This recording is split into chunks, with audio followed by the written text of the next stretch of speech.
샬롬.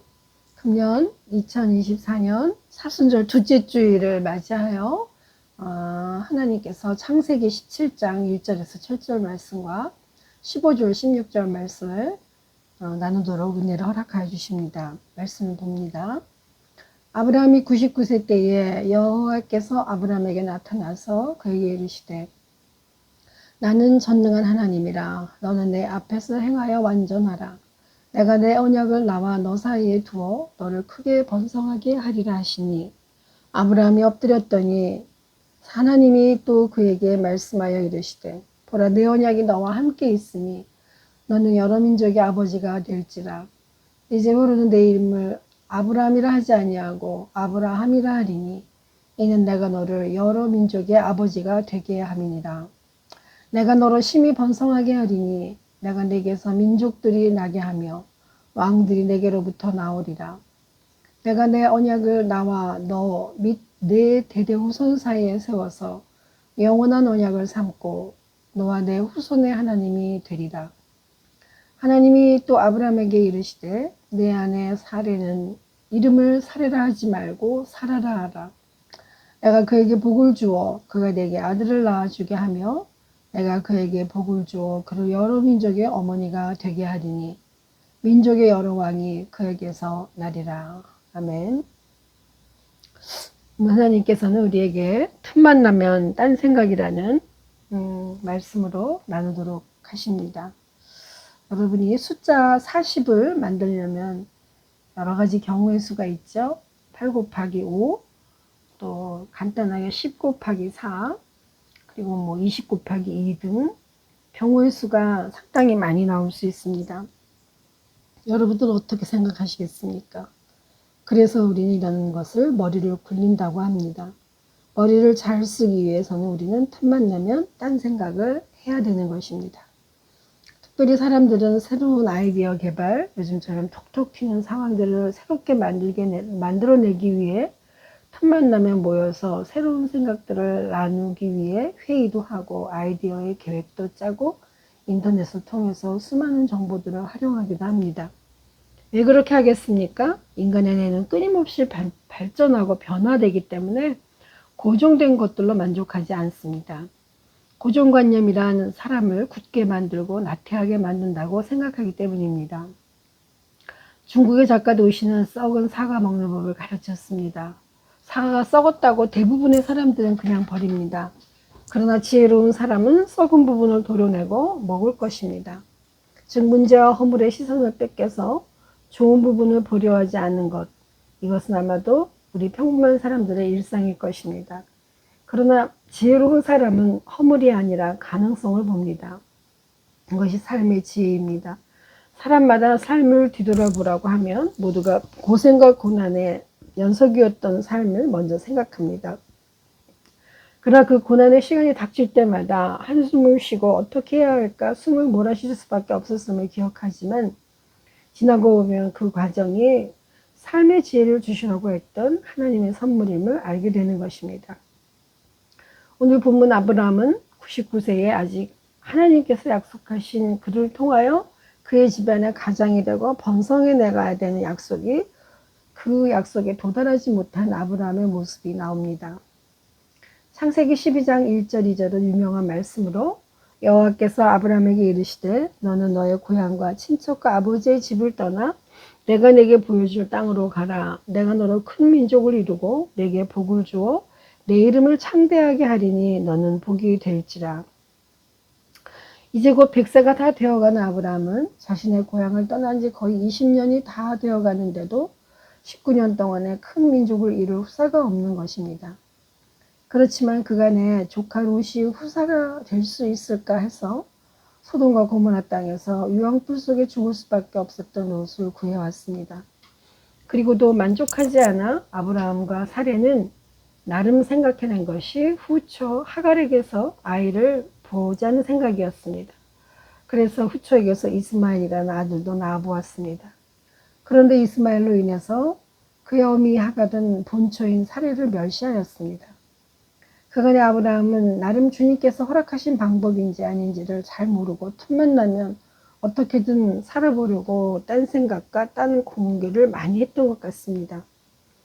자신이 하다 그 생각이 아마 지쳐 쓰러져 버린 걸 수도 있습니다. 나이 99세에 무슨 교훈이 있어서 무엇을 또 해보려고 하겠습니까? 그냥저냥 살아갈 수도 있었을 것입니다. 그러나 아브라함에게 있어서 한 가지 버팀목은 오직 여호와 하나님이 자신을 지켜주시고 도와주실 것이라는 그 약속의 믿음이었습니다. 그런 아브라함에게 하나님께서 이제 말씀하십니다. 나는 전능한 하나님이라. 너는 내 앞에서 행하여 완전하라. 내가 내 언약을 나와 너 사이에 두어 너를 크게 번성하게 하리라 하시니, 이스마엘을 낳은 지 16년 후에 하나님께서는 아브라함에게 나타나 다시금 가나안 땅과 후손에 대한 언약을 확인하시고 그 증표로 아브라함의 이름을 아브라함으로 개명하신 장면이 나옵니다. 하나님께서는 13년 동안 아브라함에게 아무런 말씀이 없었다는 것은 하나님의 약속을 온전히 신뢰하지 못하고 인본주의적인 방법으로 그 뜻을 이루려고 틈만 나면 딴 생각을 했던 아브라함의 모습을 볼 수 있습니다. 어쩌면 하나님께서는 13년이란 긴 세월을 기다리게 하시고 아브라함이 완전히 하나님을 의지하는 법을 배울 수 있도록 무릎 꿇게 하신 그 연단의 기간이었던 것입니다. 너는 내 앞에서 행하여 완전하라. 완전하게 행함은 하나님 앞에서 모든 것에 하나님께만 의지하는 온전하라는 뜻입니다. 우리는 틈만 나면 하나님을 벗어날까 내 생각을 하고 딴 생각을 하지만 하나님께서는 오로지 하나님 앞에서 살아가게 하는 온전히 살아가는 법을 배우게 하시려고 연단하게 하시고 인내하신다는 것입니다. 그 시간을 인정받을 수만 있다면 우리는 이제로부터 새 언약의 삶을 살아갈 수가 있을 것입니다. 이제 아브라함은 엎드렸습니다. 3절 4절에 아브라함이 엎드렸으니 하나님의 또 그에게 말씀하여 이르시되 보라 내 언약이 너와 함께 있으니 너는 여러 민족의 아버지가 될지라. 하나님께서는 아브라함의 변화에 큰 감동을 하신 것 같습니다. 하나님이 또 말씀하셨습니다. 하나님의 언약이 아브라함과 함께 있으므로 그가 여러 민족의 어버이가 될 것이라고 약속하시며 이제 그 이름을 아브라함이 아니라 아브라함으로 바꿔주셨습니다. 아브라함은 존귀한 아버지, 아브라함은 열국의 아버지란 뜻으로 완전히 그의 위치가 달라진 것입니다. 아브라함이 되어서야 그는 진정으로 모든 민족의 조상이 될 수 있는 능력을 주셨습니다. 이것은 하나님으로부터 아브라함이 그가 완전하여져서 믿음으로 준비된 삶을 보였기 때문인 것입니다. 하나님이 이제 그와 더불어 언약을 다시 세웁니다. 그의 삶이 변화되었기 때문에 하나님께서도 변화를 주신 것입니다. 그에게 믿음의 권위와 민족의 번성을 허락하시기 위하여 작정하셨습니다. 이후로부터는 아브라함의 인생은 완전히 달라집니다. 6절을 보시면 내가 너로 심히 번성하게 하리니 내가 내게서 민족들이 나게 하며 왕들이 내게로부터 나오리라. 만약 우리 한 사람에게도 이런 예언을 주신다면 정말 기가 막힌 일이 생기지 않겠습니까? 아브라함이 이 언약을 들었을 때 아직 아들 이삭을 낳지도 않았을 때이지만 그에게 이처럼 엄청난 변화가 생겼다는 사실은 아브라함은 전혀 보지 못하고 있는 것입니다. 그러나 하나님의 약속은 보증과 같기 때문에 결국 이루어질 것임을 우리는 알고 있지 않습니까? 하나님께서는 이것을 기념하며 기억하게 하기 위하여 아브라함과 그의 후손들에게 영원한 언약을 주신다고 약속하셨습니다. 이 말은 아브라함과 믿음의 후손들을 구원하신다는 하나님의 언약의 조건입니다. 오늘 우리가 성찬을 통하여 주님을 기념하는 시간을 가지며 주님의 자녀가 되었음을 고백하는 세례자들에게 동참할 수 있는 기회를 가지게 합니다. 주님을 기념하는 것은 주님을 기억하고 그 삶과 언약을 기념하는 것입니다. 하나님의 믿음의 조상인 아브라함과 믿음의 후손들이 우리들에게 이 살아계신 하나님을 기억하며 기념하게 하라는 것입니다. 우리들에게 모든 기념일과 그 기념을 축하하는 일이 왜 있겠습니까? 그것은 바로 우리가 살아가는 모든 일들 속에서 삶의 기억으로 그것을 남기기 때문입니다. 그리고 그 기억이 개인만이 아니라 온 가족과 민족이 기억해야 할 일이 된다면 그것은 기념비적인 것이 될 것입니다. 지금 되돌아보시면 우리에게 서로 남겨지는 일이 어떤 기억으로 남아 있겠습니까?